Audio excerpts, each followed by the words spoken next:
She got in and never got out. The car was already waiting when Mia stepped outside, black-tinted windows, engine running. Too quiet for the cold, empty street. She had not ordered the ride.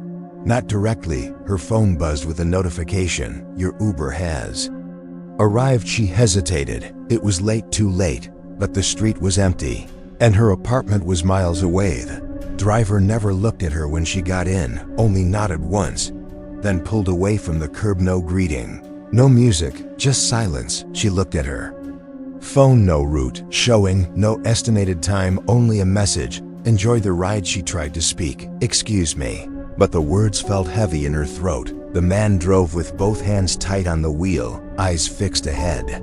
His face reflected briefly in the mirror, blank, expressionless, like he had done this 1,000 times. Mia stared at the dashboard, noticed the clock was stuck.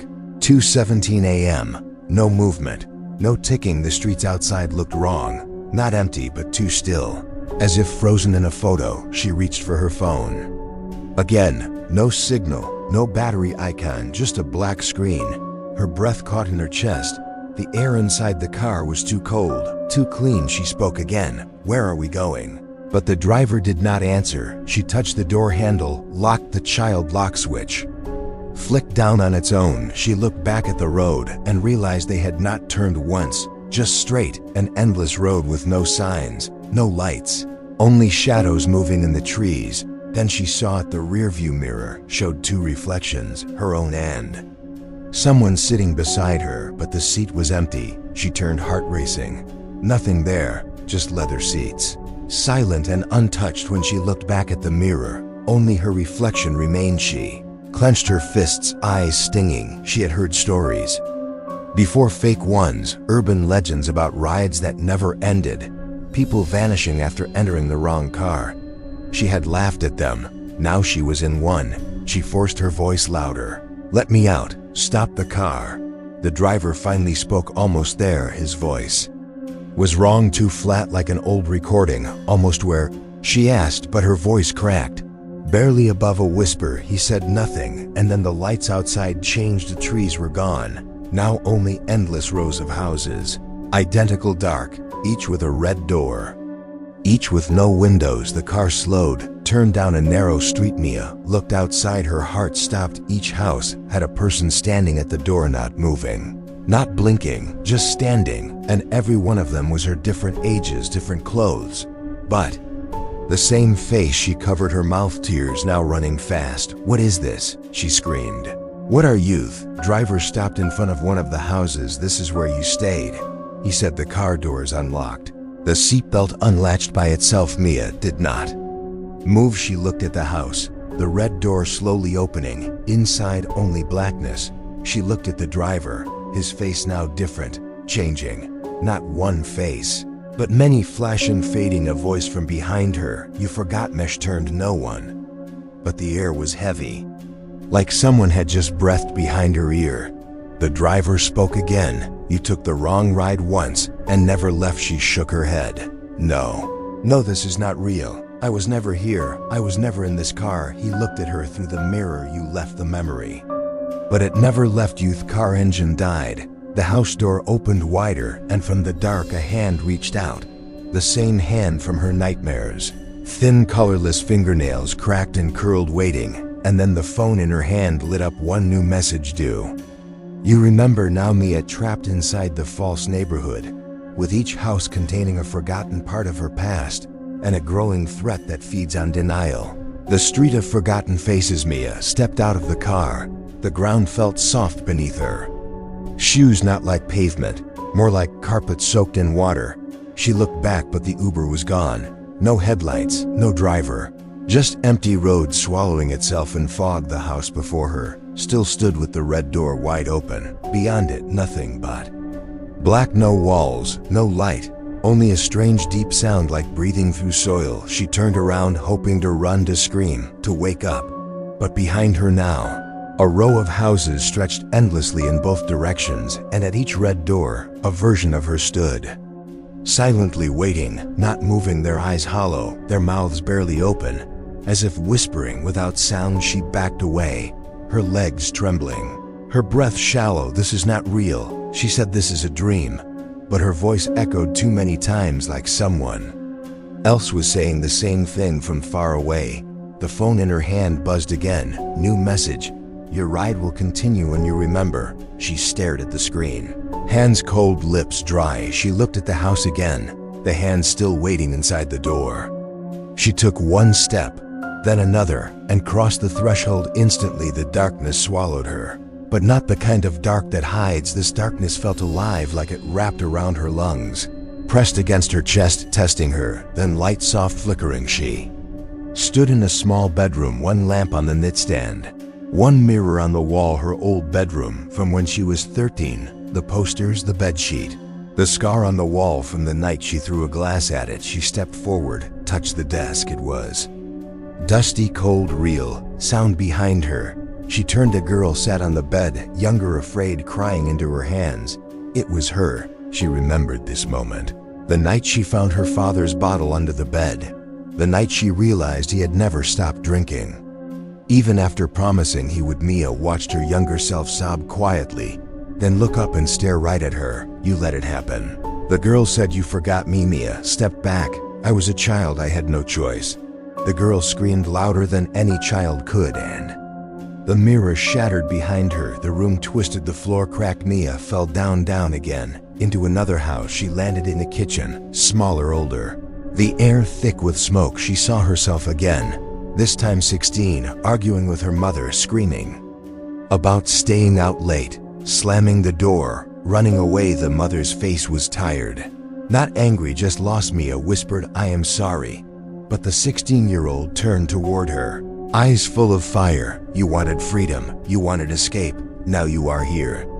Windows shattered, the lights exploded, and again the world broke. Now she stood on the street once more, the houses taller, twisting into impossible shapes.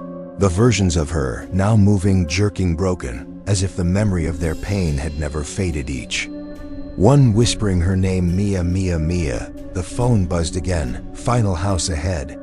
Do not run. She looked up at the far end of the street. One last house stood, no red door, only black. She walked slowly, her legs heavy, her soul thinner with each step. The house opened on its own. Inside, a hospital room, machines, beeping lights. Deme girl on the bed, not her memory, her sister Anna gone for years, coma, accident. A drunk driver in Uber. She had ordered for Anna that night because she could not drive. She forgot that detail, buried it deep, but here it was. Anna turned her head, looked straight at her. You left me in the ride. You never came. Mia collapsed to the floor, tears pouring. I was scared. I thought I could forget. Anna smiled, not cruel, just tired. Now you remember. And the room melted into fire. The house fell around her, and she stood again at the beginning of the road. The Uber, back in place, driver waiting. Same black car, same cold silence. The phone buzzed one last time. Ready to finish your ride? Mia getting back into the car for the final leg of the journey, where she must face what happened after Anna's accident and the truth she buried to survive. Road where guilt lives. Mia opened the car door, her hands trembling. The seat was cold, too cold, as if no one had ever truly sat there.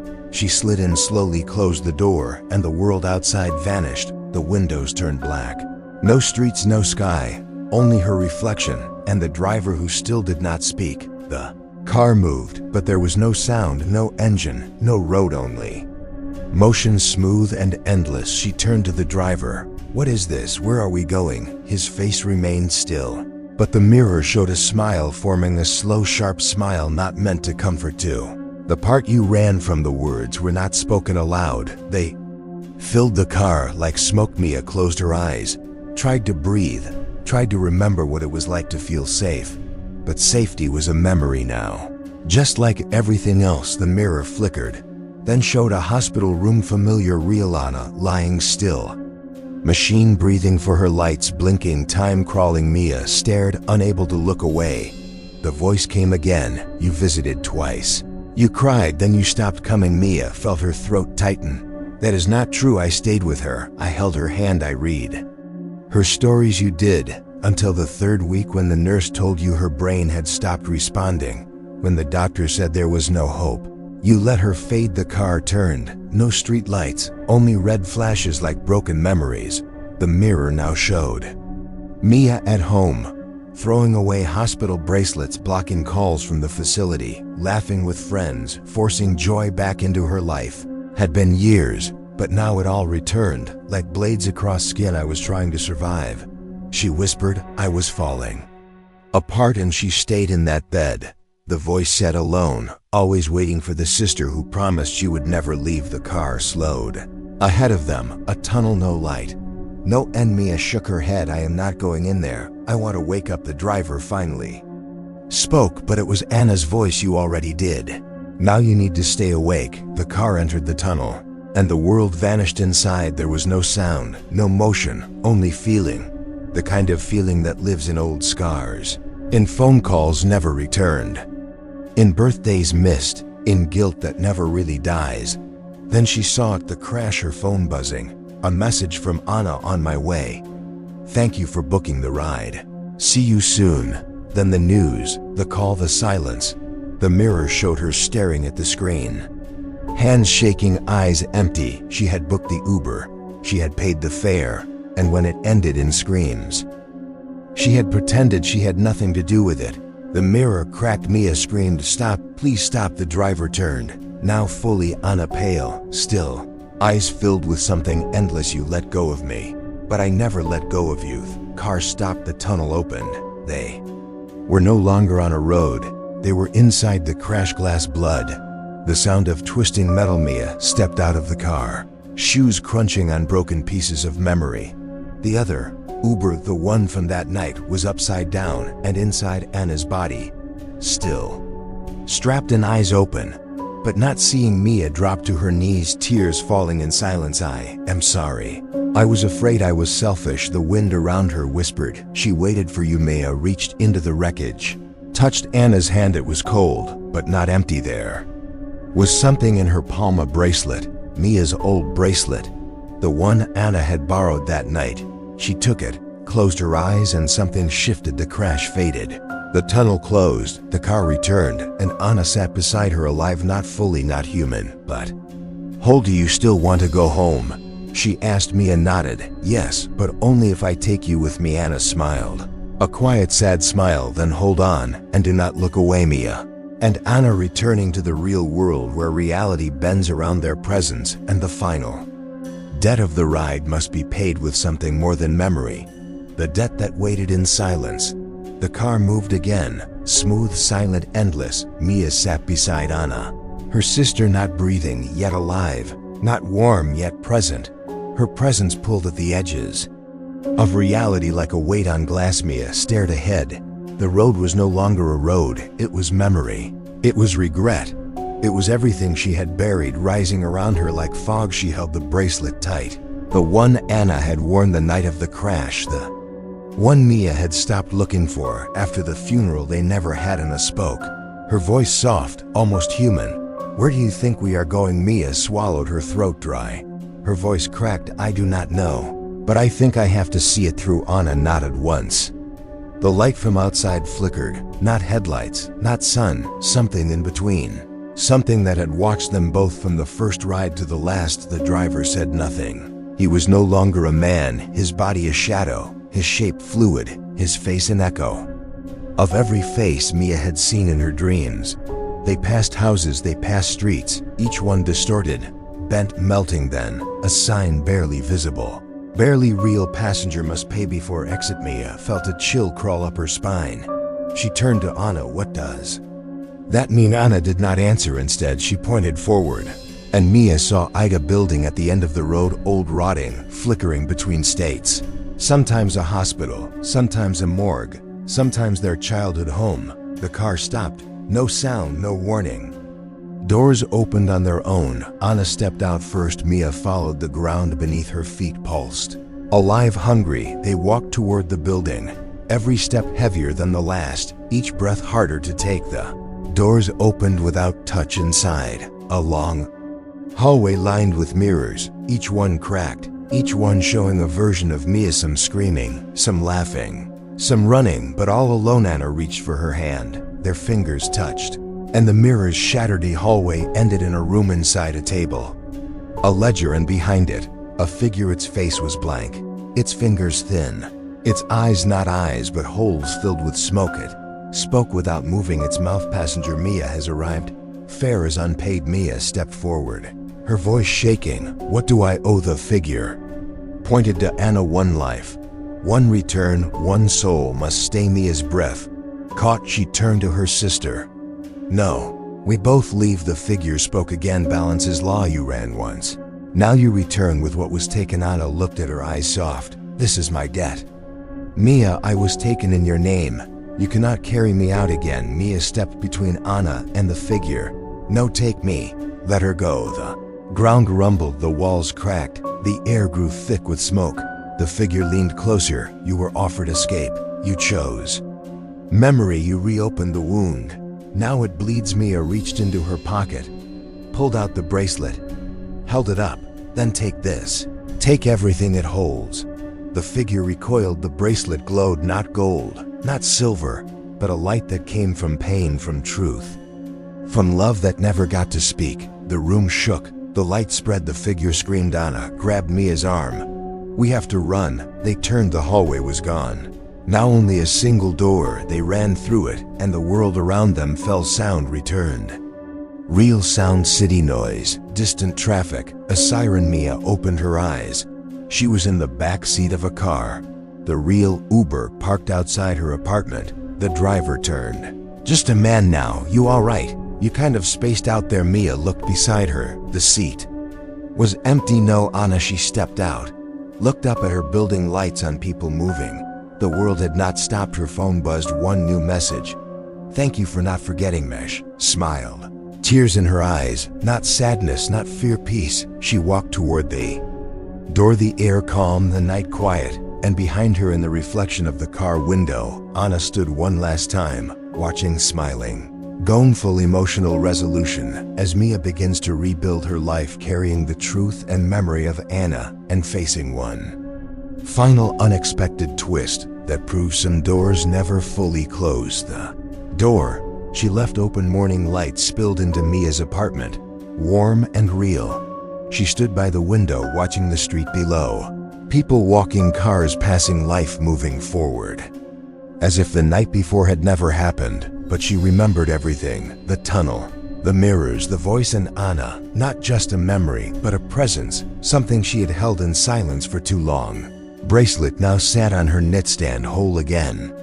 No cracks, no burn marks, as if the pain it once carried had finally settled into peace.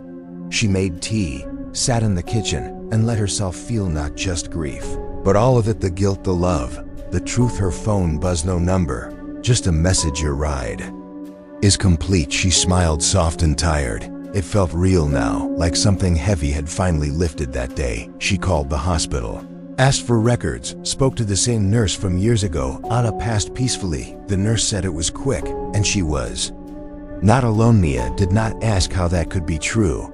She just said thank you. In the days that followed, she changed. She visited the cemetery, placed fresh flowers, not because she had to, but because she finally could. She met with old friends, apologized for disappearing, listened without rushing. The nightmare stopped. The air felt lighter one evening as the sky turned orange. She sat in the park with her journal, writing everything down: the ride, the house, the voices, the memory of Anna's hand in hers. She wrote without pause, without fear, then closed the book, set it beside her. A little girl sat on the bench nearby, drawing in the dirt with a stick.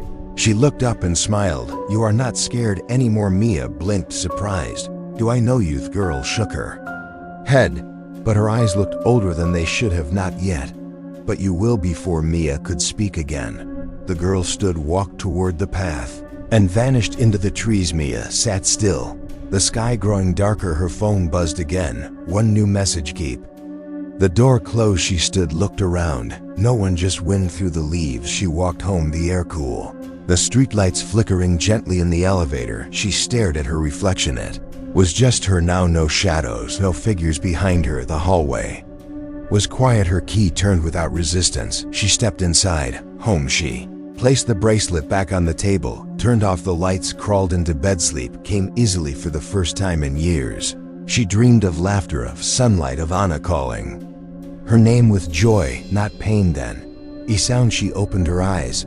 Footsteps outside the bedroom door. Slow, familiar. She sat up, heart calm, not racing, not afraid. The handle turned, the door opened. Anna stood there, not ghostly, not broken, just there. Mia stared, tears rising again, but this time they felt different, not heavy, just really. Kept the door closed.